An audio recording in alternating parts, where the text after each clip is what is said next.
let's talk about hell. For centuries, that one word has completely shaped how we think about the afterlife, about judgment, even about God. But what if I told you that the whole concept, the one you see in movies, the one you've probably heard about your whole life, is actually built on a massive 2,000-year-old mistranslation? When you hear the word hell, this is probably what flashes in your mind. Some kind of underground fire pit where people are tortured forever. It's a really powerful, honestly terrifying image, and it's sunk deep into our culture. And this is the question that changes everything. It kicks off a kind of linguistic detective story. We're going to go back to the original texts to figure out what was actually said. Because the evidence, it suggests that our modern idea of hell might be something that was invented much, much later. And here's our first big clue. The single English word hell that we see in a lot of Bibles, it's not translating one word. It's actually trying to translate 4 completely different words from Hebrew and Greek. Once you understand what those 4 words really mean, the entire picture falls apart. First up, we've got the Hebrew word Sheol. Now, in the Old Testament, this has nothing to do with fire or torment. It just means the grave, or the realm of the dead. It was seen as this shadowy, unconscious place that was the final destination for everybody, good or bad. It's more of a poetic way of saying death. Next up is Hades. When the Hebrew scriptures were translated into Greek, the word Sheol just became Hades. It meant the exact same thing, the temporary home of the dead. The book of Revelation says that one day Hades itself is going to be destroyed. How can an eternal hell be temporary? It doesn't add up. Our third word, Tartarus, is super specific. It only shows up one time in the entire New Testament.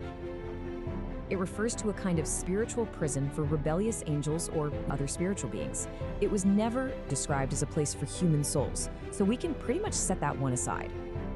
And that brings us to our fourth and honestly our most important word, Gehenna. Gehenna wasn't some mythical fiery underworld. It was the name for the Valley of Hinnom, which was a ravine just outside Jerusalem that was literally the city's garbage dump. It was where they threw all the waste, the refuse, even animal carcasses, to be burned up by a fire that was always smoldering. So let's just pause here for a second and recap. As you can see, we've got Sheol and Hades, which both just mean the grave. We've got Tartarus, which is a holding cell for angels, and then we have Gehenna, the city dump. Do you see what's missing? Not a single one of these words means a place of eternal conscious torment. Now, let's really zero in on Gehenna, because that's the word Jesus actually used. Okay, this is where it gets really, really interesting, because Gehenna is the smoking gun of our entire investigation. This is the word Jesus chose to use, the one that got translated as hell, and understanding its real-world meaning, well, it changes everything. Just look at this comparison.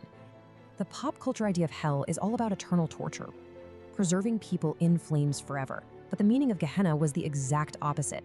It was a symbol of final, complete destruction. You didn't preserve trash in the fire completely consumed it. It was purified out of existence. So when Jesus says something like this, his audience would have gotten the metaphor immediately. He wasn't describing some future torture chamber. He was pointing to the smoldering garbage pit outside the city walls and saying, you don't want to end up like that. He was warning about complete and utter destruction, being discarded and consumed like trash. The warning was about being destroyed, not being tortured. That's the key.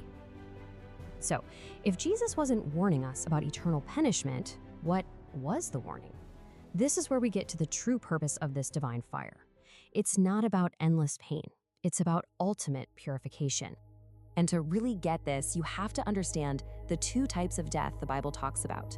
First, there's the first death. That's physical death, the one we all know. But then there's the second death, and that is spiritual. It's the final, absolute destruction of everything that's unholy, corrupt, and false. It's the end of the ego, the false self. This second death is what's happening in the lake of fire we read about in Revelation. And as you can see, the lake of fire isn't a torture chamber, it's a divine furnace of purification. It's the place where death itself is finally thrown in and destroyed.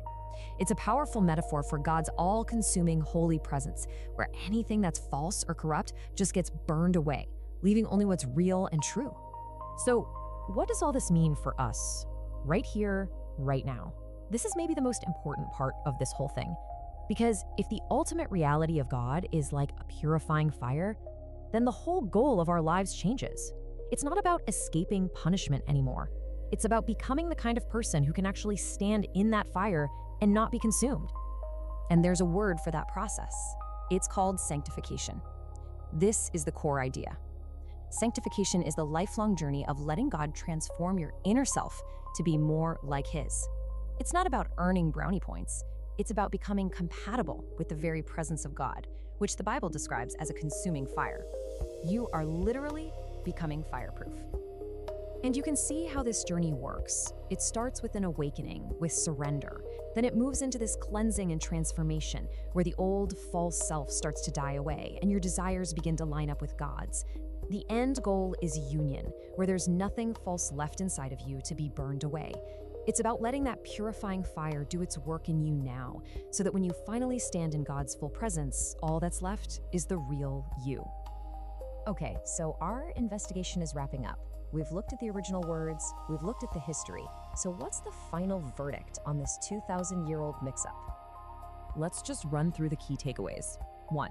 Our modern idea of hell comes from mistranslating 4 very different words into one. 2. Jesus never taught a doctrine of eternal conscious torment. He warned about Gehenna. 3. Gehenna was a metaphor for total destruction and purification, not endless pain. And finally, the ultimate fire is a symbol of God's purifying presence, and sanctification is how we become compatible with it. So we're left with this final question. Is the ultimate fire for punishment or for purification? Because if you reframe hell not as a place of eternal punishment, but as a process of ultimate purification, it changes everything. It changes how you see judgment, how you see salvation, and how you see God Himself. The question is no longer, how do I avoid getting punished? But instead, how do I become a person who can withstand the fire of perfect love? That's something to think about.